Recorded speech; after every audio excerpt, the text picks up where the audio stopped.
Unbelievable. What's this one? Mungbean? You Sarwin and 100. Good afternoon, guys. Welcome back to another episode here in the beautiful country of South Korea, specifically in Seoul. 안녕하세요. She's learning the local language. Slowly but surely. So we're starting off this video the best way possible and exactly how the Koreans like it, especially on a weekend, and that is brunching. They love coming out and coming to coffee shops around midday and having some coffee with some avocado toast or even a cheeky burger.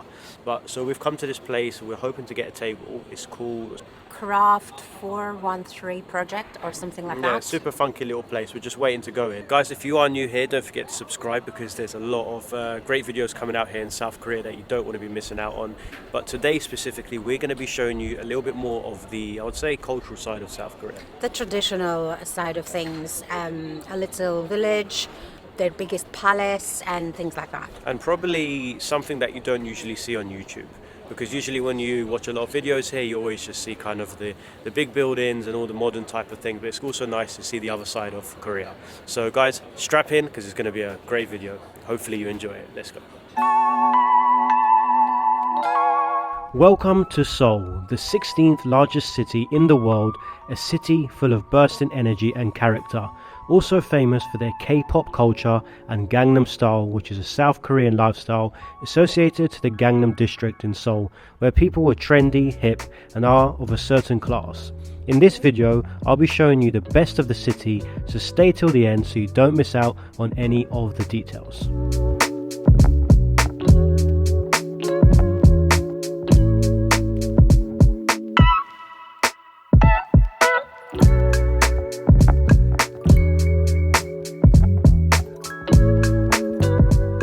So here it is, we have got some, or I've got some egg benedict with some beautiful avocados, some fresh salmon, and Dace has got some, say the big breakfast.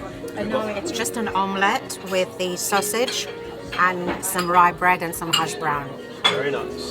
So we're just going to finish up this meal and head out. That was definitely a nice, delicious breakfast.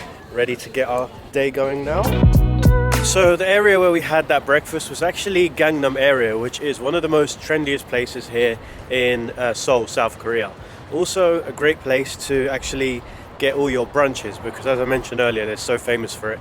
And the specific area that we had our brunch, there's actually a lot of different restaurants selling all brunch type of foods and coffee shops like plenty. So what I'll do, I'll also leave the map just above here so you can see exactly where that area is, because Google Maps doesn't actually work here. So if you've got an iPhone, you can use the Maps application from Apple itself, but Google Maps is only going to show you like that place exists. It's not going to take you there, but Maps will.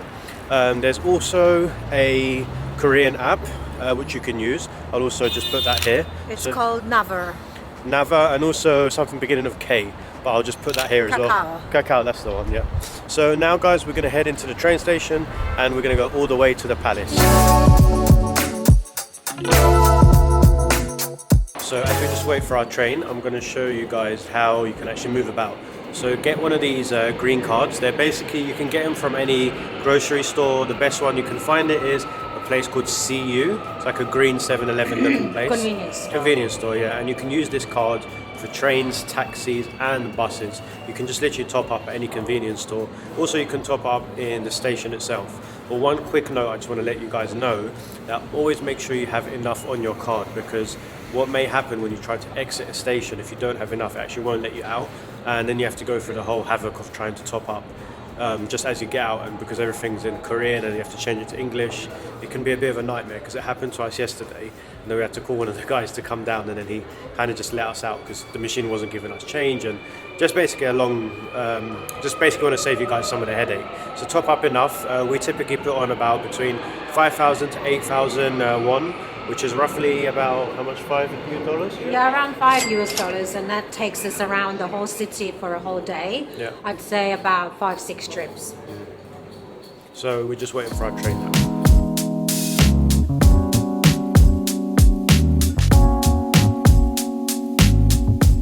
So we've just made it to the Temple station, and very, very funky station actually. It's called, the Palace station, should I say. Wow, guys, after a half an hour journey on the train, we have finally made it to this beautiful palace, and look at this place. It is incredible. So we have made to Gyeongbokgung Palace. I hope I've pronounced it correctly. It's one of the 5 grand palaces here, but it's meant to be the biggest and the most beautiful one. This is also the place where you can rent traditional Korean outfits called hanboks, and we'll show you how they look like in a minute.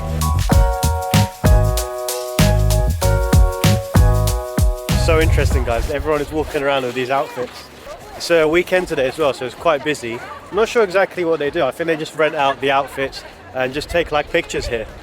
Yeah, I think a lot of Korean people themselves don't get to wear their traditional outfits, so this is an opportunity for them to come and visit the palace, wear the traditional outfits and enjoy a day out with family. Yeah.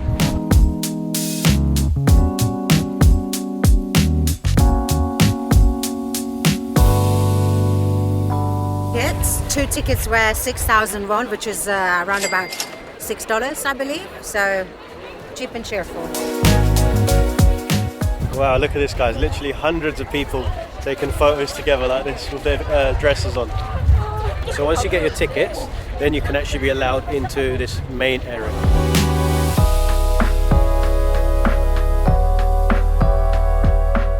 So it's quite a large area here. You can literally walk around for quite some time, and hopefully when you guys come it's also sunny like this, because it's such a big space where you can just have a stroll and see how all the palace is created. If you just see back there, it's kind of like an area where where you can see the inside of the palace and how beautiful it has been constructed inside. So gorgeous. Wow, this part here, guys, is almost like something out of a movie. Wow, look at this. It's so gorgeous. You've got kind of like this mini little lake just here. Stunning, isn't it? I think this place is just made for Instagram, because there's like everybody that's here, his primary objective is to come here to take photos with the local dresses. Literally everywhere you walk on the corner there is somebody with a big camera or like some tripods.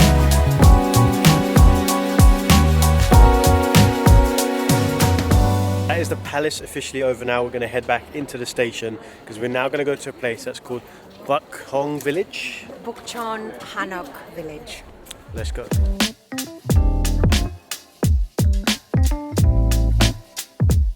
Alright, so we finally made it to our next location, which is called Hanok Village. And this area has got its own kind of unique vibe. And again, it's super busy, even though it's kind of the weekend here. But you have a beautiful view right in front of the mountains, which is just up there. So now we're going to head over to the village. Apparently this is a place where a lot of the Koreans still lived, but kind of from the village times.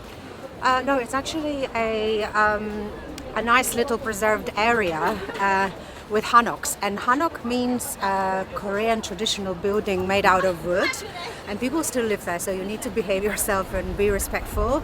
But I think it's quite fascinating because Seoul is such a big metropolis with glass buildings everywhere, so it'll be cool to just check out the old wooden buildings, isn't it? This place is definitely very, very trendy. You've got kind of these places behind where they have like wine and coffee shops where you can literally just sit from the front and enjoy kind of the beautiful view out here. So here we are, guys. We are now in the Hanok village, where it's basically kind of all these small like roofed buildings, and it just looks like you're walking back into time. So nice, but very, very busy today. And these are basically what these hanoks are. It's these olden type of buildings that were still, well, basically created many years ago, but people still live in them today. Imagine living in one of these houses, eh? So cool, all the wooden doors. Just stunning. This is like a coffee shop, I think. Actually, the proper area itself is this long, steep hill that goes all the way up. It's absolutely gorgeous because everywhere you look is just, again, super, super picturesque and just great to get your photos and just take it all in. But bear in mind, again, people actually live here.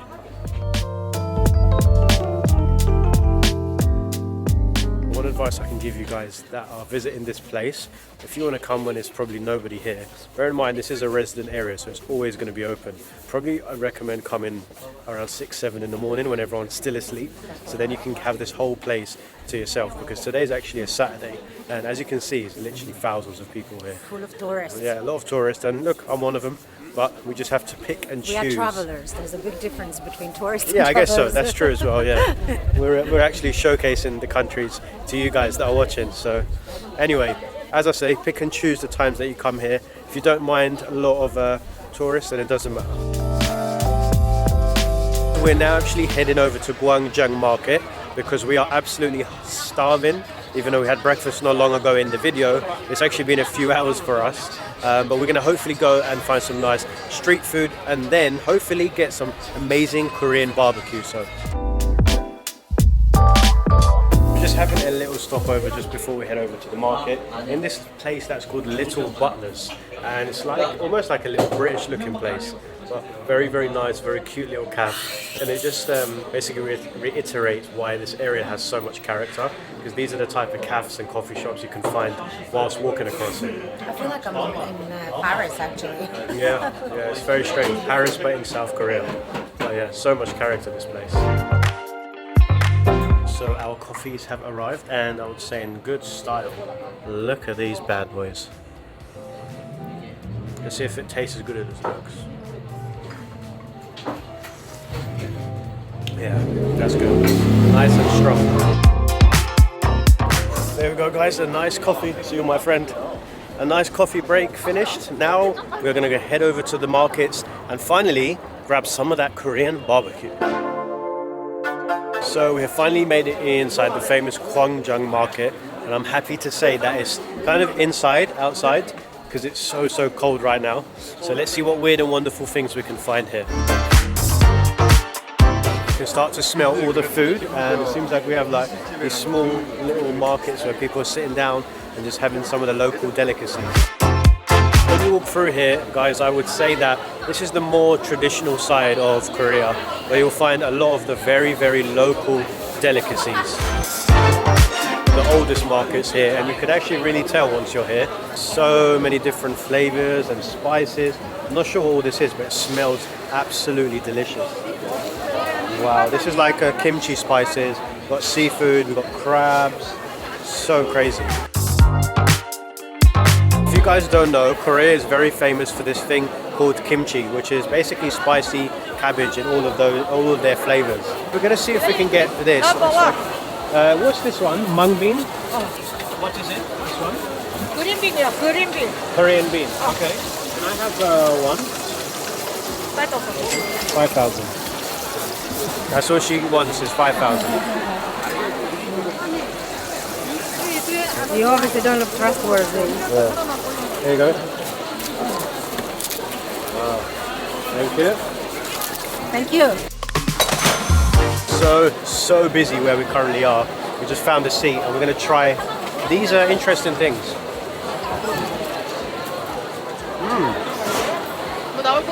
It's like a hash brown. Yeah, it's like a big hash brown, but so nice.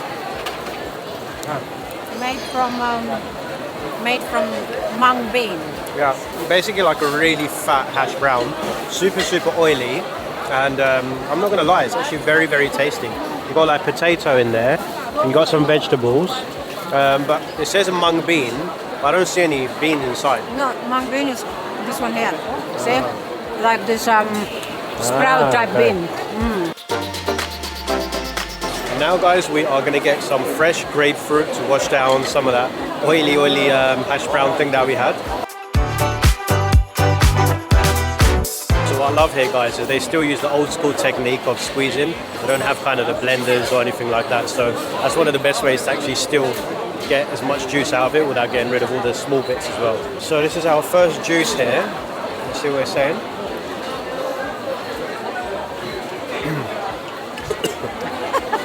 That is proper strong. It's so good. It's the real stuff.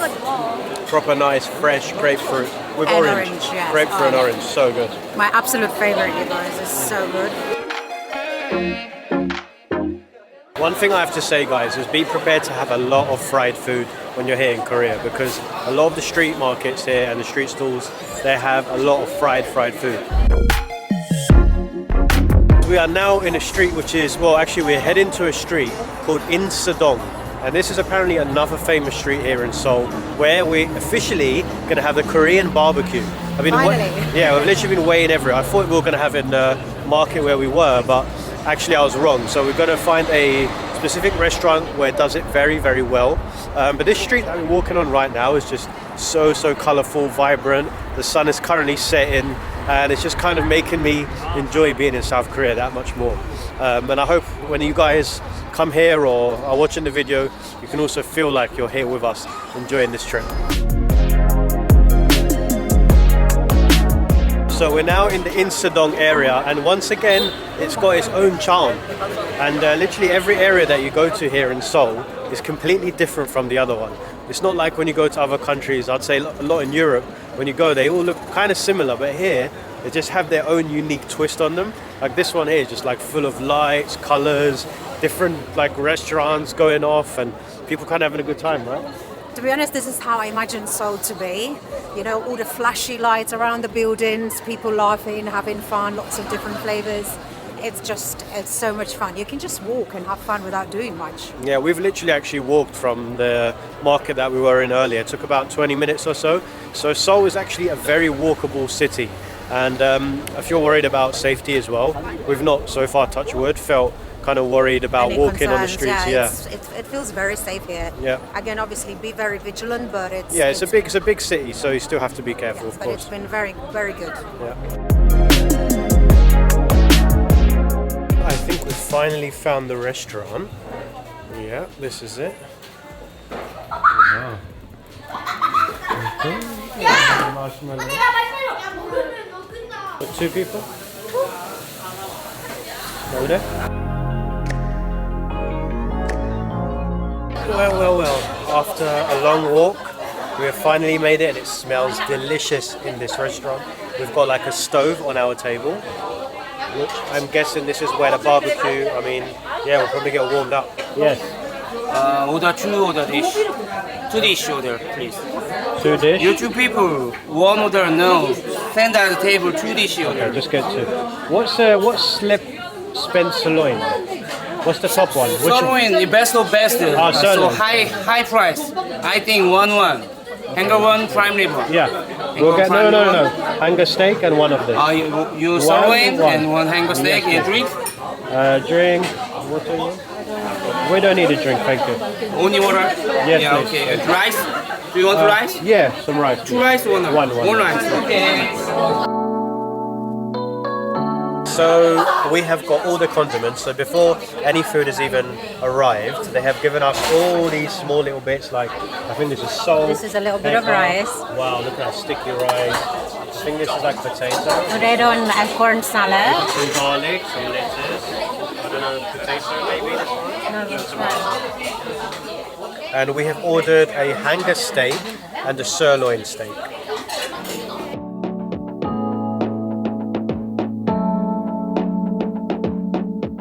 We are going to now try this incredible beef. Look at that, glistening.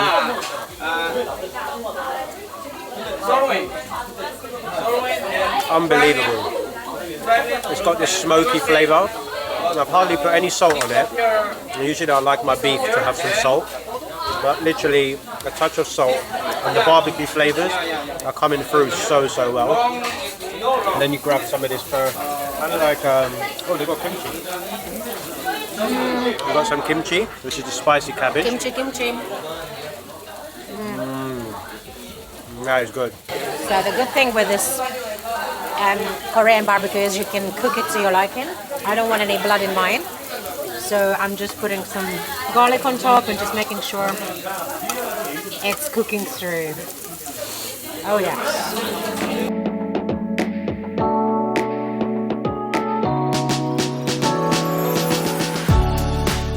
Finished from the Korean restaurant and the barbecue, and it came to 45,000, is it? 45,000, which is I think roughly 30 British pounds, so Yeah. about $34-40. Yeah, it's For two people. a little bit on the pricier side, but at the same time, it's a good bit of meat. So I guess it was kind of worth it, I think. No, it's a very reasonable price, especially because it comes with all the condiments, sauces, soup, water, everything. Kimchi. I'll leave the location of the place here because it was a little bit challenging to find. But yeah, we'll cover a little bit more about locations and how to get around in Seoul in another video in the upcoming series. So guys, if you enjoyed this episode, don't forget to like and subscribe, and we will see you on the next video. And check out my little fire here. Come out of the Good night. restaurant, get a little bit warmed up, and then we can go to bed. Okay, and good night.